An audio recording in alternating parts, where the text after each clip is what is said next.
Leadership Development in Difficult Times.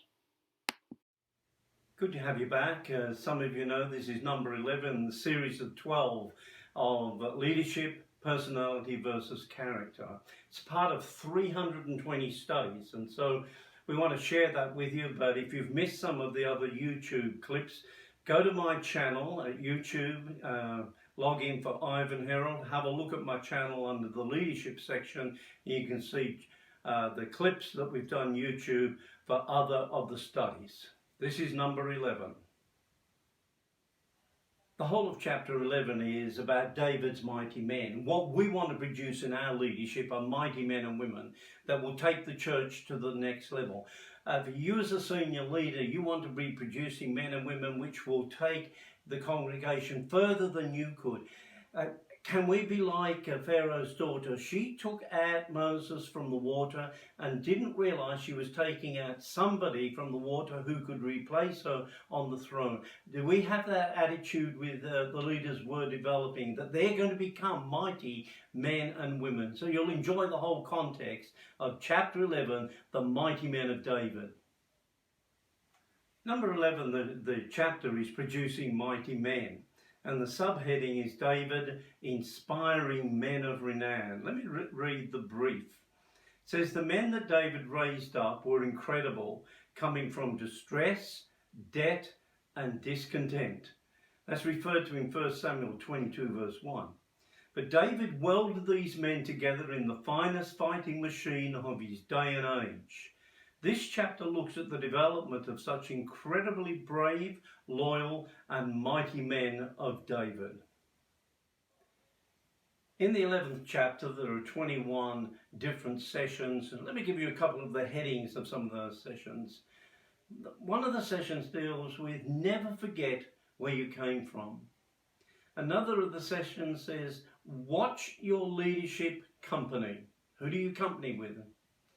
Another of the sessions deals with protecting the water of life.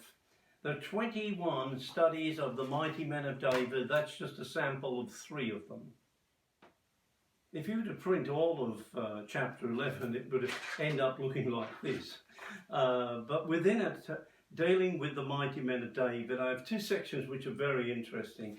One which is where David divides the mighty men in 3 categories. You have the 3 elite commanders, you have the 3 elite warriors, and then you have your 3 unnamed mighty men.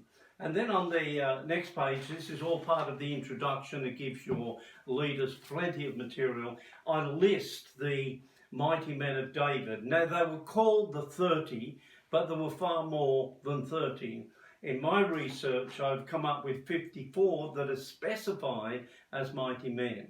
So originally, probably there was 30. They became known as the 30. Then others were added to them, and the whole mighty men of David took on a dimension on its own. One of the things I love about the mighty men of David is the amazing feats that they accomplished. And that's what we want to see in our leaders. So this whole chapter is encouraging that dynamic of living at a level where we can accomplish great things in God. Great missionary once said, expect great things from God and achieve great things in God.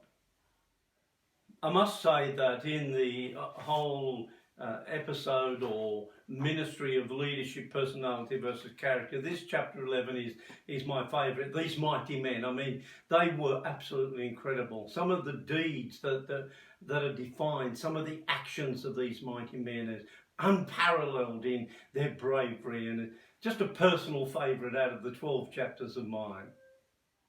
So we look forward to you contacting us at OzFame. You can check out our website. It's just simply ozfame.com. But the email address for getting hold of the promotion and the free samples is coming up. Let's pray that God produces mighty men in each of our churches. And may God bless you. Have an outstanding week.